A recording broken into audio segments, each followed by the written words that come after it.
Alors, bienvenue à tous à cet Informagro du 18 décembre 2024 avec le thème Optimiser sa présence en ligne qui va nous être présenté par Bénédicte Armstrong de la table agroalimentaire du Saguenay-Lac-Saint-Jean, gestionnaire de la zone boréale. Donc, je vous rappelle que les séances Informagro sont une présentation réalisée grâce au soutien financier de Financement agricole Canada ainsi que du réseau AgriConseil.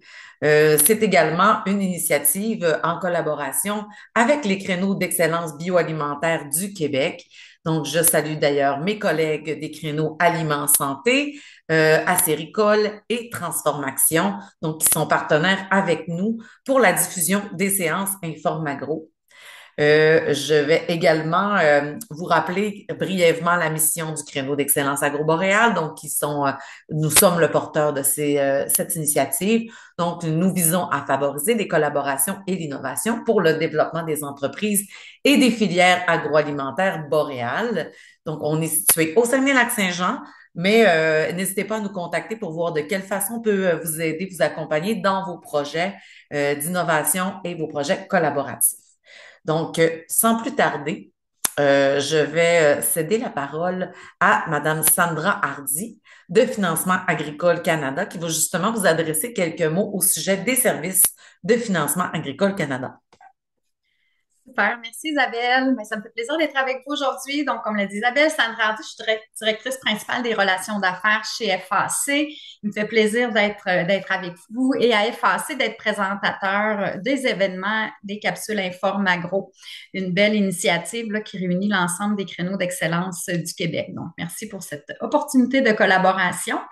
Donc, si je vous parle un petit peu de Financement agricole Canada, qu'on peut connaître comme FAC, comme FAC, en fait, nous sommes une société d'État fédéral qui existe depuis plus de 60 ans maintenant. Nous sommes le seul prêteur dédié à toute la chaîne agricole et agroalimentaire canadienne. Donc, nous avons des bureaux partout à travers le Canada. Si on parle un peu de nos secteurs, en fait, d'admissibilité, c'est autant tout l'agroalimentaire, donc vous pouvez penser plusieurs là, dans vos régions, aux fromageries, boulangeries, viande, charcuterie, les microbrasseries, microdistilleries, toutes les usines de conditionnement, de congélation, de sous-traitance alimentaire, tout ça sont des secteurs admissibles chez nous, ainsi que ce qu'on appelle les agro-entreprises. Donc, c'est toutes les entreprises qui gravitent autour de notre secteur agricole et agroalimentaire. On peut penser aux fournisseurs et distributeurs d'emballage, les manufacturiers d'équipements, équipementiers, fabricants de matières premières, les transporteurs, des concessionnaires même de machinerie agricole ou d'équipements pour la transformation. Donc, c'est très, très large comme secteur, mais toujours bien ancré dans favoriser notre agriculture et notre agroalimentaire canadienne. En termes de conditions, nous sommes près des conditions du marché, donc conditions avantageuses pour vous. Il n'y a pas chez nous de trop petits projets ou de trop grands projets, donc on peut financer là, sur une large inventaire là, des entreprises en développement, entreprises en croissance et même au niveau du démarrage, nous avons des produits également pour le faire. En plus de nos financements, ben, vous pouvez nous suivre sur notre site web, nos réseaux sociaux. C'est beaucoup d'informations, d'expertises qui sont partagées couramment lors des changements de taux. Entre autres, notre équipe d'économistes met en ligne là, différentes vidéos qui expliquent l'évolution des taux, les décisions de la Banque du Canada, mais aussi l'implication pour notre secteur plus spécifiquement. Et également, nous publions 2 fois par année le rapport FAC sur le secteur des aliments et des boissons. C'est un rapport qui examine le contexte économique de la dernière année, puis qui met en lumière aussi les risques qui guettent les transformateurs canadiens et les débouchés qui s'offrent à eux. Donc, je vais vous mettre le petit lien là, dans la conversation. Vous pourrez y avoir accès. C'est aussi un bon document pour trouver les prévisions de vente annuelles de l'industrie et des indices des marges brutes là, par secteur aussi, par catégorie de produits. Donc, information intéressante à avoir pour vous. Donc, sur ça, ben, je vous invite à communiquer avec vous là, si vous avez des questions et des projets. Ça nous fera plaisir d'aller plus loin ou selon votre région, de vous mettre en contact avec le collègue de votre région région pour vous aider. Donc, sur ça, je vais céder la parole à Bénédicte de la table agroalimentaire du Saguenay-Lac-Saint-Jean, qui fait vraiment un travail remarquable sur le positionnement et le rayonnement de la belle région agro-touristique du Saguenay-Lac-Saint-Jean. Donc, merci à tous et bonne rencontre. Merci Sandra. Donc, juste avant de céder la parole à Bénédicte, je vous rappelle que toutes les séances Inform sont enregistrées. Vous pouvez aller les consulter à nouveau sur le site web du créneau au agroboreal.com. C'est sur divers sujets, c'est très varié, autant gestion, marketing, RH, assez diversifié. On en a une vingtaine là, jusqu'à présent qui sont déposés sur la bibliothèque. Et celui d'aujourd'hui s'y retrouvera également, donc ce sera possible de le revisionner. Aussi, sur cette page-là, vous allez voir les activités Informagro à venir. Là, pour le moment, elles ne sont pas affichées. On est en train de finaliser la programmation là, pour le début 2025, mais déjà des sujets super intéressants là, qui s'en viennent. Ça ferait pas mal le tour pour le fonctionnement aujourd'hui. Je vous invite à garder vos caméras, vos micros fermés. Si vous avez des questions, vous pouvez les poser dans le chat. On pourra y revenir à la fin de la présentation. Même chose pour les gens qui sont en Facebook Live. Vous pouvez écrire vos questions dans les commentaires sous la diffusion directe. Donc, Bénédicte, sur ça, je te laisse te présenter. Sachez qu'on travaille étroitement en collaboration avec la table agroalimentaire depuis la mise en place du créneau. Donc, c'était tout naturel pour nous de travailler avec eux sur les collaborations quand ça touche le sujet de la commercialisation et du positionnement. Isabelle, va falloir juste réactiver ma vidéo comme c'est toi qui Oui, l'as ça fermé, fait. plus de pouvoir. Hum, hum, hum. Ça devrait fonctionner. Oui, donc Désolée. pas de problème. Bonjour à tous. Je me présente, je suis Bénédicte Armstrong, donc conseillère en communication à la table agroalimentaire. Isabelle en a glissé un mot. Ça me fait plaisir d'être là aujourd'hui. Ça fait 6 ans, moi, que je suis à la table agro, gestionnaire de zone boréale là, aux communications, marketing. Chez nous, c'est sûr qu'on a beaucoup de chapeaux. Tu sais, en étant seul aux communications, ça nous permet d'être vraiment polyvalent, mais aussi d'être très, très près des producteurs et transformateurs alimentaires là, du Saguenay-Lac-Saint-Jean. Donc, on est au courant de votre réalité en lien avec la gestion de votre marketing numérique, de votre présence en ligne aussi. Et c'est pourquoi aujourd'hui, on fait vraiment un survol un petit peu pour faire bouillonner les idées de votre côté pour savoir autant quoi publier, comment créer de l'engagement, essayer d'avoir une cohérence aussi avec vos valeurs, votre marque, etc. Mais tout en travaillant gratuitement. Donc, on y va vraiment en mode qu'est-ce qui est à votre disposition sans nécessairement débourser des sous. Ce ne sera qu'un déboursement de temps à ce moment-là. Donc, je partage mon écran tout de suite pour commencer la présentation. Je vais partager l'écran au complet.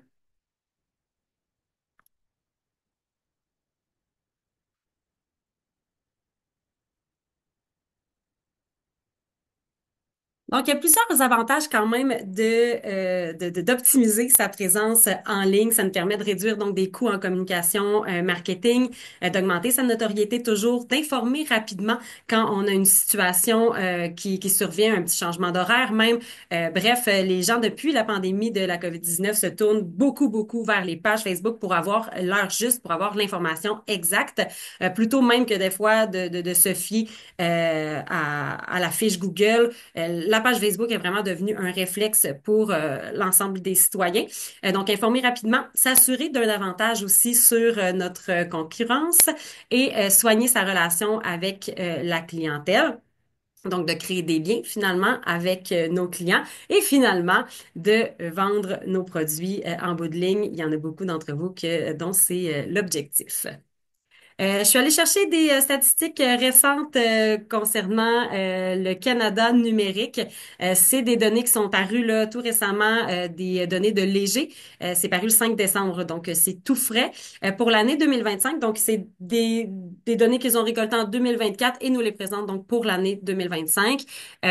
Pour la présence en ligne, donc Facebook qui est toujours en tête et de loin toujours là. C'est la capitale du web, Facebook. Il y en a beaucoup qui me posent la la question, bon, on est-tu encore bon de publier sur Facebook? Est-ce qu'on doit changer notre stratégie? Est-ce qu'on doit changer de médias social? Sachez que Facebook demeure quand même la capitale du web. Par contre, il y a une distinction au niveau des groupes d'âge. Il y a des groupes d'âge qui sont davantage là que d'autres. 63% des Canadiens également qui utilisent Facebook au moins une fois par jour. Donc, parmi toutes les personnes ayant un compte. Puis c'est juste 4% environ des Canadiens qui ont aucun compte sur les réseaux sociaux. Donc, c'est pas énorme. Et là-dessus, 63% donc vont aller journalièrement sur Facebook. Et les plus de 45 ans, eux, vont y aller plus pour consulter leur... Ah, il manque un petit R ici. Pour consulter leur fil d'actualité. Tandis que les 25-44, eux, vont pour vendre ou acheter. Donc, on va vraiment se servir de Marketplace et de Messenger. Là, c'est souvent combiné pour faire des achats. Les 16-24, ils vont plus être là pour rechercher des personnes, donc des personnalités, des influenceurs, des gens qu'ils aiment suivre, ou même des produits, des marques qu'ils apprécient davantage. On a ce tableau-là qui est toujours un outil à se servir selon votre type de clientèle. Je pense que ça veut tout dire. Donc, de savoir qui est sur les différentes plateformes, quel groupe d'âge, est-ce que c'est plus des hommes, est-ce que c'est plus des femmes. Euh, Encore aujourd'hui, de moins en moins, mais encore aujourd'hui, c'est davantage les femmes qui sont responsables des achats alimentaires au sein des ménages. Donc, on peut parfois se fier un petit peu plus à la clientèle féminine. Par contre, peut-être que vous avez une clientèle, un persona qui est tout autre. Donc, de vraiment se fier à ça. Donc, Facebook, comme je le disais, qui est encore là. On a tendance à penser aussi que TikTok est comme la plateforme la plus populaire, mais ça arrive quand même, tu sais, on n'est pas encore rendu aussi populaire que Facebook ou Instagram. Instagram qui est quand même petit. Puis il y a quand même une augmentation, là, une bonne montée d'Instagram comparativement à 2023. On passe de 57 à 64%.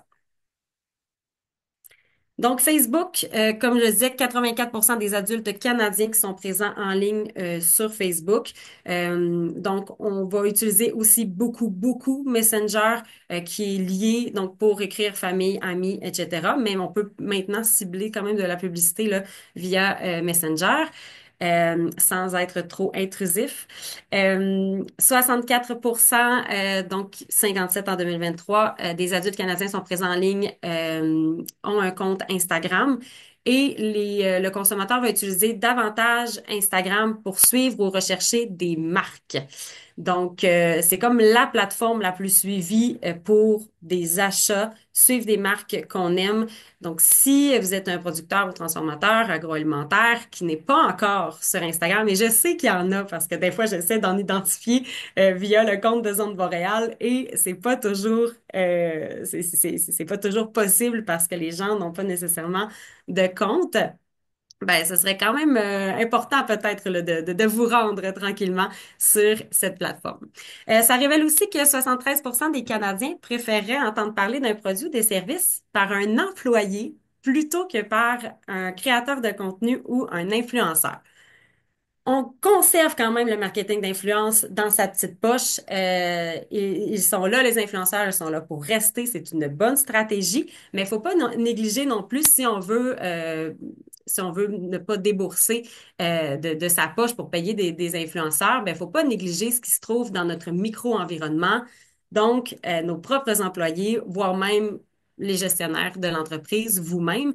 Euh, donc ça, c'est hyper important et c'est encore plus vrai au Québec. On dit 73% des Canadiens, mais 79% des Québécois voient les employés comme des porte-paroles qui sont authentiques et crédibles. Et je l'ai mentionné tantôt, Instagram qui est la plateforme préférée pour suivre des marques. On a donc la preuve ici là, via ce graphique, surtout pour les jeunes. Donc dans le 16-24, on est dans le 74% qui vont être touchés là, puis qui vont suivre des marques sur Instagram, 66 pour les 25-44 et 71 quand même pour les 45 ans et plus.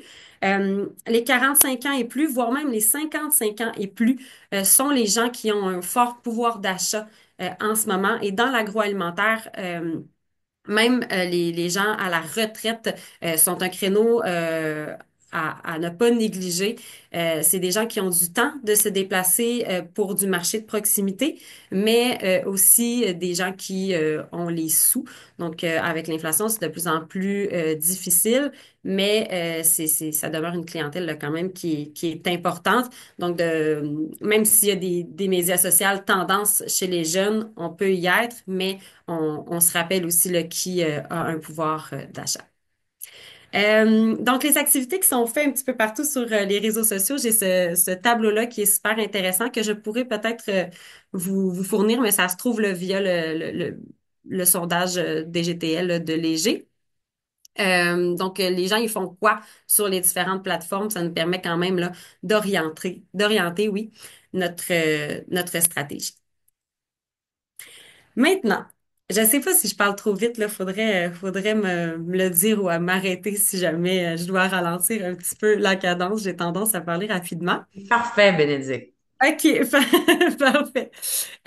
Donc, c'est super important de définir sa personnalité en ligne. Euh, Votre marque, elle a une voix, elle a une personnalité et on doit la montrer et elle doit être constante aussi. Euh, donc, est-ce que, puis ça, c'est important aussi de le communiquer à votre micro-environnement. Donc, tous les gens avec qui vous travaillez, communiquez cet aspect-là de votre marque pour que eux aussi sachent comment parler de vous avec le bon ton. Donc, est-ce que votre voix, elle est plus sérieuse, plus amusante, drôle? Est-ce qu'on est plus distancé? Est-ce qu'on est plus familier, approchable, professionnel ou amical? Est-ce qu'on est plus calme ou énergique? Donc, c'est important quand même de mettre des mots sur sur notre personnalité en ligne et notre ton. Est-ce qu'on va vous voyez? Est-ce qu'on va tutoyer? Je vois beaucoup de marques là, jouer au vous-tu. C'est un peu étrange, donc de s'adresser à notre clientèle un peu toujours de la même façon, avec la même voix, ça demeure assez important. On peut quand même adapter selon le média social, dans le sens que euh, tout en restant cohérent, là, on peut être un petit peu plus drôle sur TikTok, par exemple, où l'humour est assez populaire, mais sans non plus être complètement champ gauche. Donc, on peut pas être à la maxi sur TikTok, mais sur Facebook. Être aussi corporatif que le gouvernement, par exemple. Donc, on va essayer quand même là, d'avoir une cohérence entre tout ça. L'engagement maintenant. Les médias sociaux sont accessibles, abordables, mais faut créer de l'engagement positif. L'engagement, c'est vraiment l'investissement de la part du consommateur dans ses émotions, ses comportements vis-à-vis notre marque. Donc, il y a toutes sortes d'engagements. On a de l'engagement positif. Donc, l'engagement positif qui passe par d'abord la consommation du contenu. Donc, on va lire, apprécier le contenu tout simplement.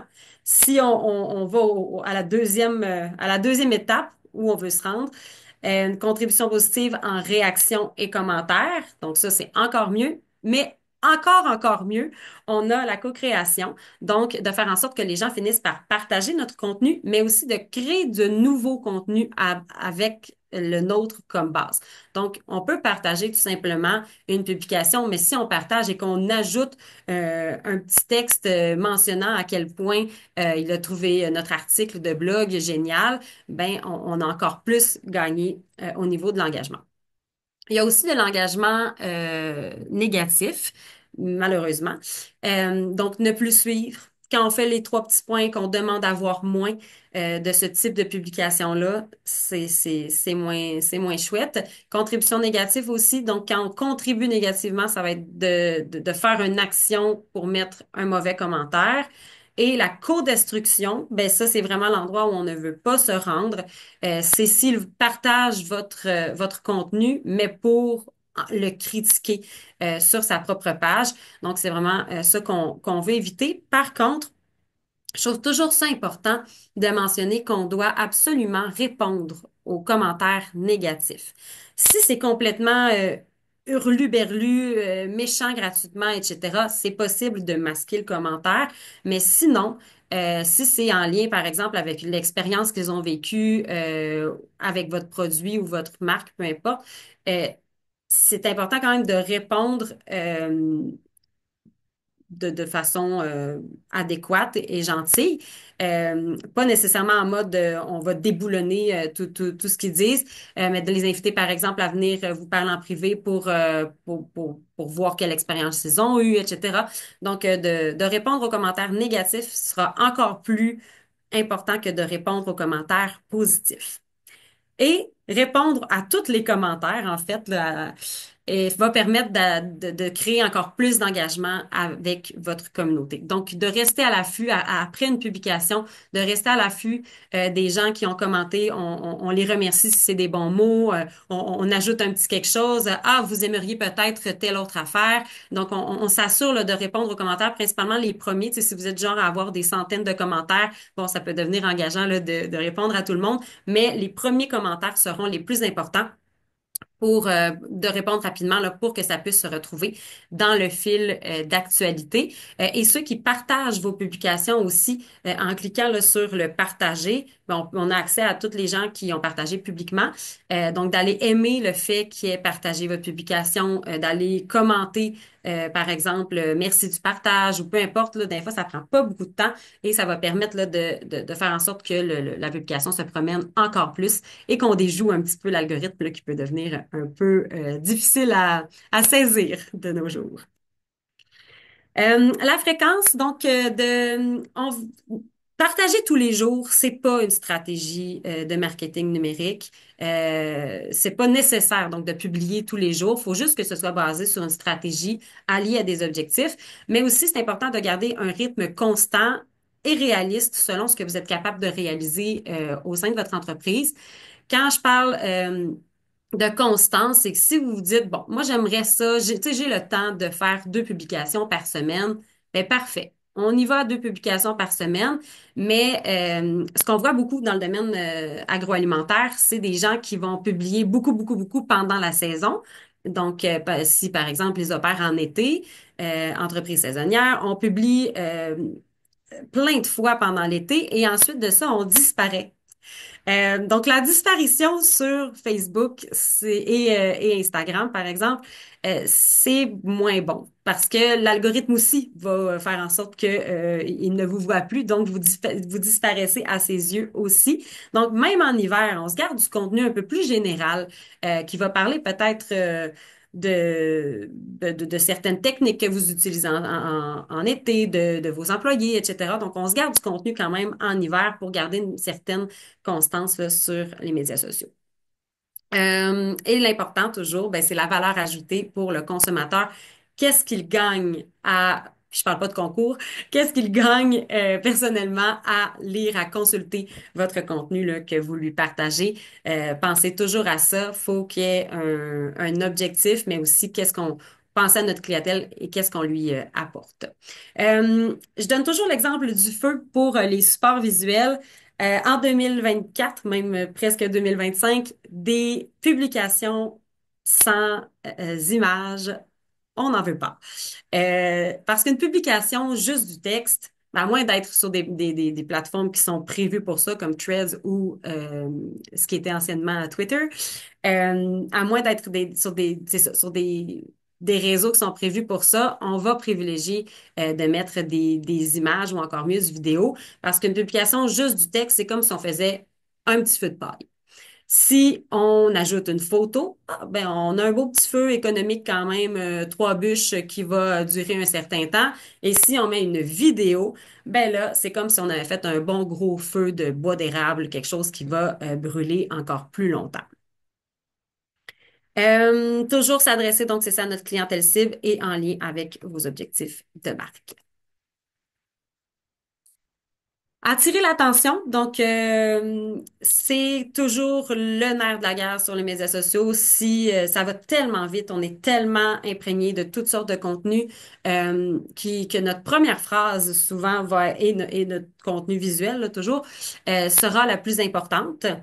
La deuxième phrase sera souvent la dernière. Donc, si on est dans une publication bon, plutôt légère, qui est pas un gros contenu scientifique, historique, etc., ou qui mène vers un blog, on essaie de garder ça concis. Quoique, c'est une tendance qui commence à changer. La première phrase va toujours être la plus importante, mais on peut se permettre un petit peu plus si ce qu'on a à présenter est de qualité.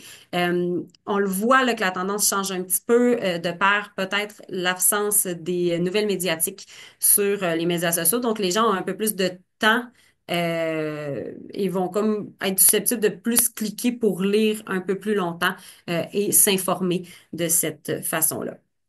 Et la dernière phrase, donc, doit toujours contenir un appel à l'action, donc un call to action, un CTA.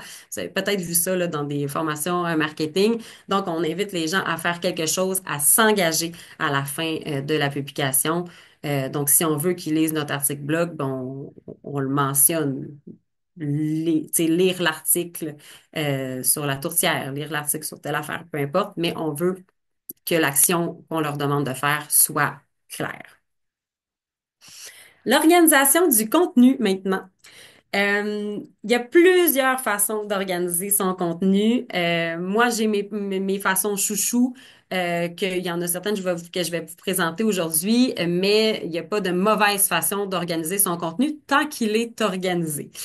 Donc, je comprends que par manque de temps, on est souvent sur le coin de la table à me dire, ah non, c'est vrai, faudrait bien que je publie quelque chose sur Facebook.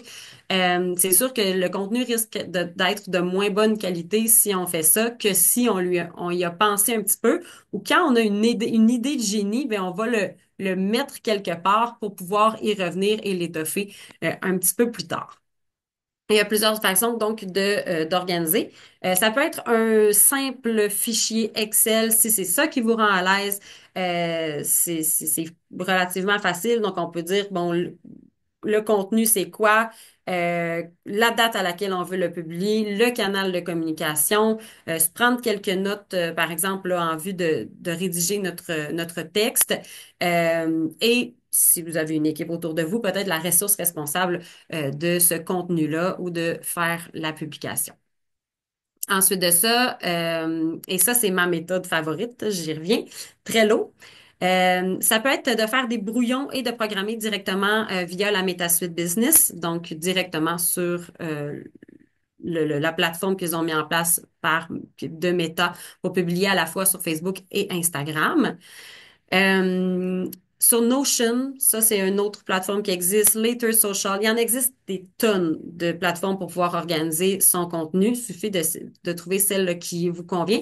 Planeur aussi d'Office 365, qui est l'équivalent un petit peu de Trello, en moins, je dirais, intuitif et coloré. C'est le seul défaut que je lui trouve, mais quand même permet de bien s'organiser. Donc, allons-y peut-être sur Trello. Je vais laisser ici. Ok. Un Trello, c'est une application, en fait, ben, c'est disponible sur mobile et sur l'ordinateur. Ça permet de créer des choses un petit peu sous forme de to-do list. Euh, Souvent, les gens vont faire une colonne à faire, une colonne en cours, une colonne terminée. On peut faire des colonnes par thématique. Mais dans le cadre d'un calendrier de contenu, moi, j'aime bien créer des colonnes, donc par mois. À savoir où est-ce que je m'enligne côté médias sociaux là, pour cette période donnée-là. Ici, mon exemple, c'est quelque chose qui avait été fait de mon côté pour la MRC Lac-Saint-Jean-Est dans un kiosque près de chez vous. Donc, le contenu n'est pas important, c'est pour vous montrer un petit peu le principe.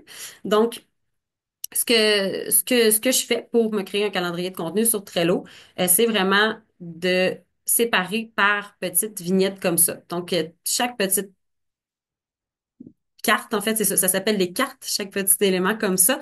Donc, créer une carte, c'est super facile. On pourrait marquer infolettre, là, je l'ai en haut, mais comme ça, on peut donc après ça aller lui assigner une couleur, une étiquette. Donc, si on veut une petite catégorie, donc, OK, ça, ce contenu-là, il est validé, il est corrigé, il est prêt à publier. Celui-là, j'aimerais faire une campagne payante. Donc, on peut personnaliser un petit peu comme ça, comme on veut. Et ça nous permet donc d'aller mettre ce qu'on veut publier. C'est pas obligé de toujours avoir une photo puis tout ça. Dans ce cas-ci, c'est que c'est quelqu'un d'autre qui allait faire les publications, donc on préférait que ce soit complet. Euh, mais vous voyez le principe. Donc, là-dedans, on peut mettre dans la description notre texte de publication complètement ou des idées là, qu'on avait en lien avec cette publication-là. On peut y ajouter une date limite.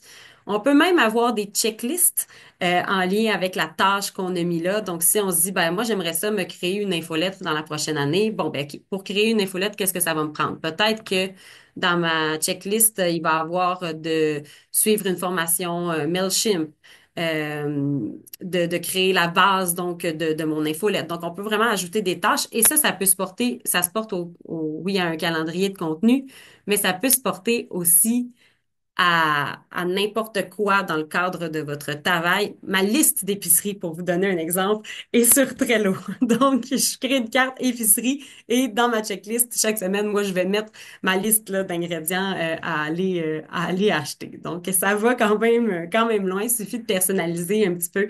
euh, à votre façon pour arriver avec un calendrier de contenu là, de cette façon-là. Trello qui est gratuit jusqu'à un certain nombre de tableaux là, c'est complètement gratuit, donc c'est pour ça que c'est un outil que souvent que je vais recommander. Puis moi, ça me permet, là, en ayant l'application mobile, des fois, moi, les meilleures idées, des fois, ça arrive dans la nuit, mais je vais donc ouvrir Trello puis juste marquer, me faire une petite carte, idée de publication, 2 points, puis là, je marque quelque chose. Fait que ça me permet aussi, là, de se vider, donc, le cerveau. Je vais revenir à ma présentation.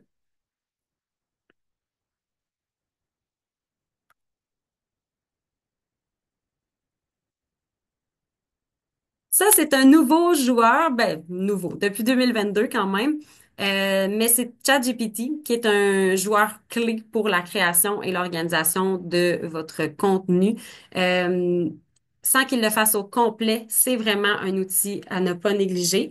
Ce qui est important de savoir, c'est que il y a une grande montée de l'AI. Il y a de plus en plus de gens qui l'utilisent et qui en deviennent des experts et donc de plus en plus de gens qui sont susceptibles de reconnaître quand le contenu est généré à l'intelligence artificielle. Donc, la qualité du contenu, l'authenticité, ça va primer quand même sur les médias sociaux. Euh, on va essayer de maintenir donc une qualité en utilisant l'AI à bon escient comme un moteur, un générateur d'idées, je vous invite à toujours revisiter un petit peu le texte pour correspondre à ce que je parlais tantôt, votre ton, vos valeurs, votre personnalité en ligne. Donc, que ça ressorte dans votre contenu, même si la base, par exemple, a été générée par l'intelligence artificielle. Par contre, ça permet de sauver un temps immense et je l'utilise beaucoup. Par exemple, dans la création d'articles blog, si on lui donne des bonnes bases pour un petit peu penser comme nous, avoir le contenu lié à notre entreprise, à nos connaissances, etc., mais après ça, ça devient de plus en plus facile d'avoir du contenu qui nous ressemble. Euh, Après ça, ben c'est ça, c'est de le prendre et de le personnaliser, de changer quelque chose, des fois un petit peu l'ordre des choses, mais on sauve un temps incommensurable avec cette nouvelle technologie-là. Je vous donne un exemple ici d'un article de blog pour les biens donc de cette formation-là que j'ai fait. Donc, j'ai tout simplement demandé, puis mon GPT à l'époque, il n'y avait pas de base là, en agroalimentaire. C'était vraiment au premier balbutiement que j'avais fait cette requête-là, ce prompt en fait, une requête de ChatGPT, on va appeler ça un prompt. Donc, j'avais demandé rédiger un article de blog de 600 mots sur la culture du chanvre au Québec, les méthodes de récolte et les bienfaits des graines et de l'huile de chanvre. Donc, demandez-lui pas des choses dont vous ignorez complètement la base parce que vous allez peut-être pas être capable de valider s'il y a des incongruités qui sont de moins en moins fréquentes, mais qui peuvent quand même survenir. Donc là, on a eu la réponse de ChatGPT. Donc, la culture du chanvre au Québec, récolte, bienfaits et potentiel écologique. C'est bien écrit. J'avais validé même avec Audrey de Tourneval, me disait que ça avait l'air à faire du sens, tout ça. Donc, on voit là, tu sais, c'était en 3 parties. Donc, la méthode de récolte, elle était là. C'est bien divisé. C'est clair, c'est digeste aussi comme article. Donc, sur un blog d'une entreprise de chanvre, ça pourrait très bien s'y retrouver. Et ensuite, on fait une publication sur les médias sociaux menant à cet article-là. Si on y va, par exemple, sur GPT. Moi, de plus en plus, je commence à alimenter. Donc, quand vous avez la version pro de ChatGPT, un GPT, donc c'est comme un robot qui est fait pour nous répondre. On peut créer notre propre GPT. Donc, si on crée notre propre GPT, c'est qu'on va l'alimenter de plein de plein de choses en lien avec notre entreprise et notre savoir. Donc, si vous avez un PDF expliquant tout le processus de culture, récolte du bleuet, tout l'historique, par exemple, du bleuet sauvage, ben, on pourrait alimenter notre GPT de tout ça et ensuite, ben, il serait plus à même à nous créer du contenu de qualité en lien avec tout ça. Donc, moi, j'ai commencé à alimenter un GPT que je l'appelle mon agent CIA, qui est caractérisation de l'identité alimentaire. Euh, du Saguenay-Lac-Saint-Jean. Donc là, je suis allée lui demander tout simplement, là, donc pour un calendrier de contenu. Proposez-moi un calendrier de contenu sur un mois pour mettre de l'avant les éléments de l'identité alimentaire du Saguenay-Lac-Saint-Jean.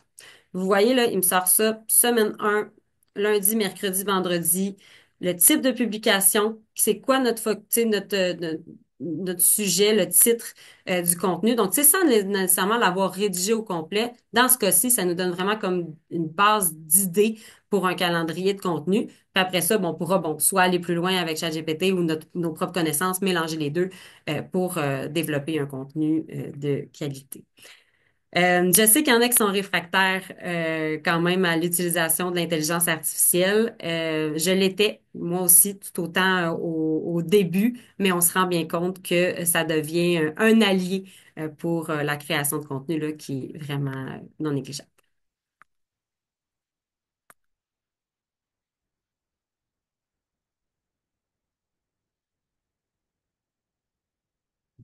Euh,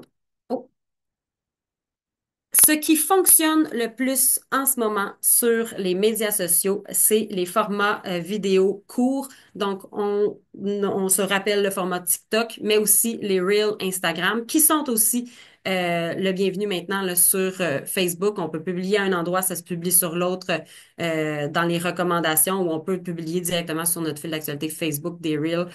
Donc, tout se communique maintenant. C'est vraiment le format qui marche le plus. Ça nous permet d'avoir vraiment quelque chose qui répond à l'attente de l'instantané de la part là, de l'audience. Euh, Au niveau du contenu vidéo, est-ce qu'on fait des vidéos pro? Est-ce qu'on fait des vidéos maison? Je vous dirais, faites un mélange des deux. Donc, le consommateur puisse voir que vous avez à la fois des fois des contenus vraiment tu sais, de vidéos de qualité qui ont été faits par des professionnels. Ça augmente la notoriété quand même de votre marque, mais de voir aussi du UGC, c'est du User Generated Content. Fait que c'est du contenu généré par les utilisateurs ou du contenu maison. Ça aussi, c'est important parce que là, on est dans le vrai, on est dans le direct, on est dans la spontanéité, l'authenticité qui est toujours évidemment recherchée. Donc, c'est un 50-50, je vous dirais, là, investissez un montant pour du contenu pro, mais gardez-vous quand même du contenu maison à faire à travers. Ah, ça, c'était mon exemple, un des exemples pour l'organisation du contenu sur Excel, par exemple. OK. Et là, la grande question, mais qu'est-ce que je publie aujourd'hui? Souvent, on se le demande. Déjà, si on commence à s'organiser, ben, ça va être de plus en plus fluide, je pense, pour éviter de se poser cette question-là en mode pressé. Mais je vous ai mis quand même plein, toutes sortes d'idées de contenus qui peuvent peut-être là, allumer quelques lumières de votre côté. Donc, une publication en mettant de l'avant vos clients. Les gens, ils aiment ça se voir. Ils aiment ça se faire flatter dans le sens du poil. Et vos clients, c'est eux qui vous font vivre. c'est important de les remercier, de les mettre en lumière. Donc, j'ai un exemple ici de Norbio, notre fidèle et formidable clientèle. Certains clients sont avec nous depuis plusieurs années, d'autres présents à chaque semaine, sans en passer une. C'est le cas des sœurs Milena et Jérica Soucy de Chicoutimi qui choisissent d'aller récupérer leur commande à l'épicerie La Recette. Bon, donc, vous voyez le concept, on voit les deux sacs destinés aux deux sœurs qui achètent depuis longtemps à la coop Norbio. On les a tout simplement mis de l'avant là, de cette façon-là. Lancer des fleurs, donc on leur lance des fleurs à nos clients. Qu'est-ce qu'ils ont en commun aussi? Partager quelque chose peut-être qu'un client, employé ou partenaire vous a appris. Donc, ça montre un petit peu le côté humble d'une entreprise que de dire en discutant avec tel client, il m'a appris que blablabla, c'est quelque chose qui m'est toujours resté en tête ou que j'utilise encore aujourd'hui ou peu importe. Donc, de c'est ça, de leur lancer des fleurs. Les recommandations, les avis positifs, on les surveille et on les conserve pour pouvoir en faire des publications parce que le nombre de personnes qui voient un produit et que le premier réflexe, c'est d'aller sur Google et de taper, par exemple, euh, tel produit, review, recommandation, commentaire, puis d'aller voir ce qui s'est dit, c'est vraiment une pratique qui est courante. Donc, de leur faciliter la vie en les prenant et en les publiant sur vos médias sociaux, ça fonctionne bien. Des republications, donc on peut c'est important, en fait, d'effectuer une veille des mentions de votre entreprise, d'inciter vos clients aussi à vous identifier. Quelqu'un qui a acheté votre produit, qui est satisfait, qui se fait un super beau repas des fêtes avec, s'il fait une story Instagram, ce client-là, on veut qu'il vous identifie de sorte que vous pouvez partager. On appelle ça du média gagné, des gens qui parlent de vous, mais ça vous crée aussi du contenu sans que vous ayez à y mettre l'effort. C'est généré donc par vos clients. Mais pour ça, faut être alerte, faut y aller souvent sur les médias sociaux et surveiller les gens qui nous mentionnent dans les notifications. Parce que si, par exemple, dans le cadre d'une story, c'est 24 heures, mais si on manque le bateau, ben, on pourra pas repartager cette story-là. Publication montrant votre vulnérabilité. On est humain et c'est ce qu'on recherche sur les plateformes. Donc, on admet nos erreurs, on admet qu'on est humain. Donc, oups, la production s'est pas déroulée comme prévu aujourd'hui, mais on a trouvé une solution, voilà. On a fait une grosse gaffe. Fait que des fois, les gens vont comme se dire, ah, tu sais, c'est beau, c'est vrai. Euh, Puis en bout de ligne, ben tu sais, ils ont trouvé une solution, c'est le fun. Ils nous partagent vraiment, tu sais, des behind the scenes, donc l'arrière les arrières de l'entreprise. Bon, je sais pas comment le traduire exactement. Partagez un truc gênant aussi, là, qui est peut-être survenu à vos débuts dans le domaine, quand vous avez commencé vos tests sur vos produits ou donc voyez le concept. Publication de nostalgie. Les gens sont nostalgiques, on aime se ramener en arrière, se rappeler des souvenirs. Donc, dans ce cas-ci, une publication de la ferme villoise que j'avais beaucoup aimée. Donc, le saviez-vous, Andrea et William ont tous les deux été élevés sur des fermes laitières. On a la photo du producteur quand il était jeune avec une petite vache. Donc, c'est super attachant. Pour teaser un nouveau produit, c'est important de le faire quand même, que les gens s'attendent à une nouveauté. Puis on va comme piquer la curiosité, donc ils ont tendance à revenir, par exemple, sur la page pour voir si c'est sorti ou à attendre là, dans le fil d'actualité quelque chose qui est à paraître. Donc, encore une fois, là, une façon de teaser un nouveau produit, ça va obligé d'être, c'est pas obligé d'être compliqué, là. Ici, c'est une image, on a ajouté un texte sur Canva, le logo dans le coin pour rappeler, votre marque, là, que ce soit bien associé à votre marque. Donc, un mijoté de nouveautés à venir. Dirigé vers du contenu externe, mais il faut faire attention donc à l'algorithme. De plus en plus, puis je le fais encore moi-même, faut juste pas miser toujours là-dessus, de partager un lien directement là, et que c'est l'aperçu du lien qui va paraître sur Facebook. Ça arrive qu'on est pénalisé par l'algorithme, donc on va moins passer dans les fils d'actualité versus si on met le lien via un Bitly, donc de réduire le lien ou de mettre le lien directement dans le texte et d'avoir une photo fixe ou une vidéo pour inviter les gens là, à consulter notre contenu. Donc, cette façon de faire-là est de plus en plus populaire. Répondre à une problématique. Soyez à l'affût des problématiques que vos clients rencontrent, ont. On discute avec eux, c'est super important. Et si on répond à cette problématique-là, ben, de les informer qu'on a fait ça. Donc, dans ce cas-ci, on se faisait souvent poser les questions. Ah, poulet, je trouve ça où? Est-ce qu'il y a des entreprises de viande à telle place? Donc, on a tout simplement pris notre répertoire, fait une capture d'écran. Maintenant, plus facile de trouver de la viande régionale parce qu'on avait créé une catégorie uniquement pour la viande régionale. Ce contenu éducatif, c'est important d'en faire. Les gens souhaitent continuer d'apprendre des choses. C'est pas juste du divertissement, surtout depuis que les médias sont plus sur Facebook. C'est le genre de contenu qui va bien fonctionner. Donc ici, c'est encore un exemple de Norbio. Êtes-vous fan de radis? Donc, qui informait que tous les bienfaits du radis se trouvaient dans la fan, donc de ne pas les jeter au compost. Du contenu historique, c'est bien donc de faire des passages en arrière, de voir comment ça se faisait à l'époque. On peut même faire le comparatif avec comment ça se passe aujourd'hui au sein de votre entreprise. Mais parlez de vous, de vous, de vous, de vous. Donc j'ai compris qu'il fallait que je me lance en affaires le jour où je sais qu'il y a beaucoup de producteurs transformateurs là, qui veulent pas nécessairement se mettre de l'avant, mais quand on connaît l'humain derrière le produit, ça améliore notre expérience d'achat, mais surtout ça nous pousse à acheter davantage. Donc comment vos employés aiment utiliser vos produits. Présenter vos collaborateurs, vos fournisseurs locaux. Si par exemple, vous faites un, un produit transformé, puis que vous faites l'effort d'avoir des intrants de la région, ben présentez-les. Il faut que les gens sachent ce qui vous différencie.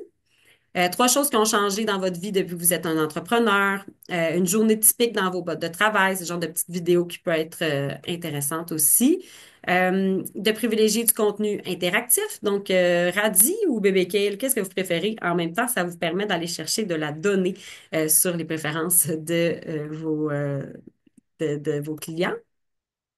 Contenu inspiré de notre terroir boréal. Donc, si vous êtes au Saguenay-Lac-Saint-Jean, sachez qu'à la table agroalimentaire, zone boréale, on a mis sur pied une stratégie qui est axée là, sur le marketing de terroir.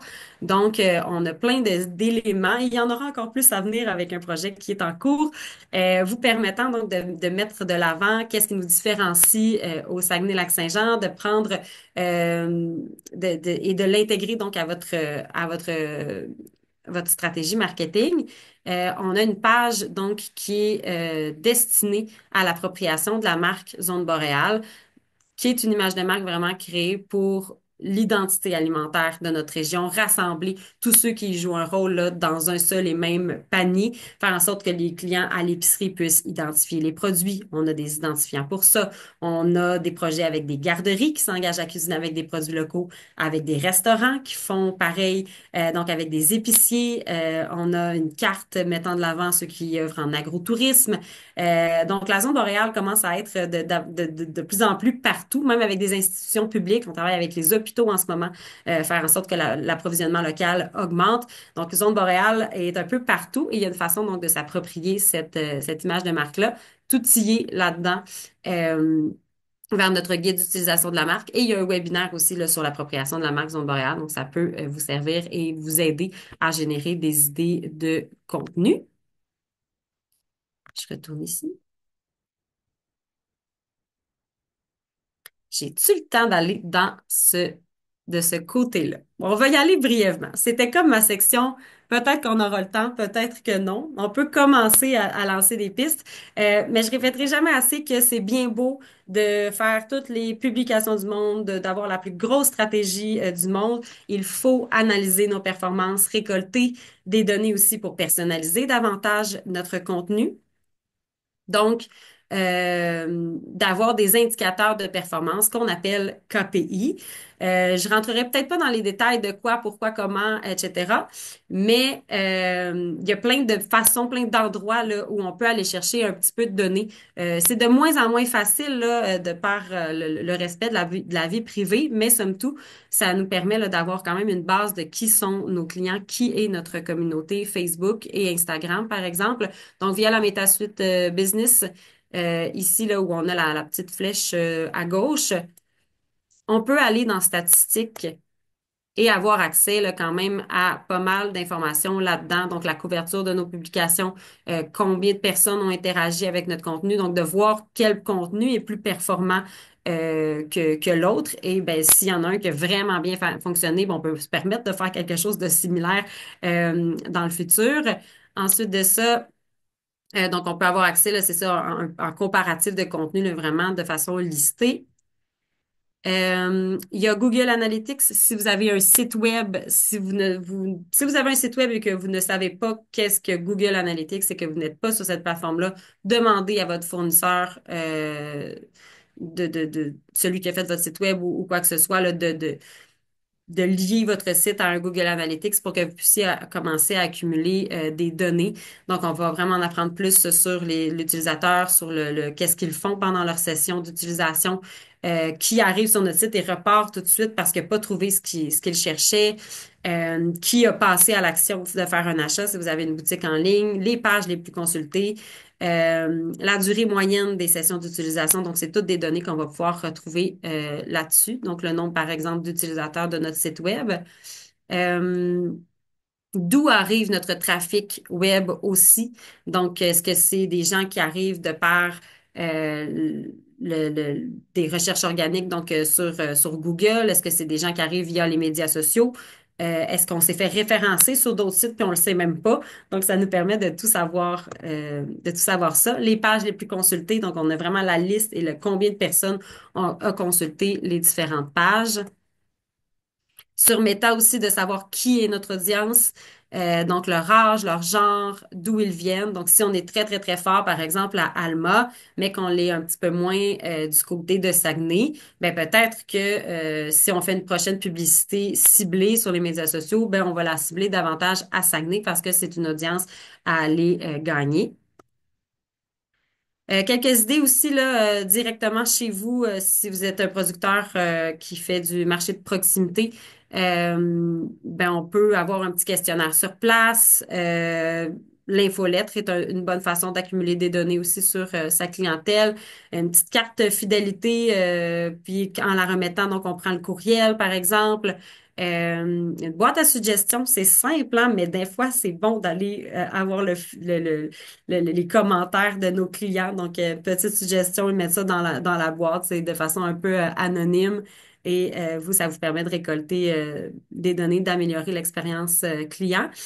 Quiz même qui peut être lié à un parcours d'interprétation à la ferme si vous œuvrez en agrotourisme. Donc, toutes sortes de façons qui sont bonnes finalement pour aller là.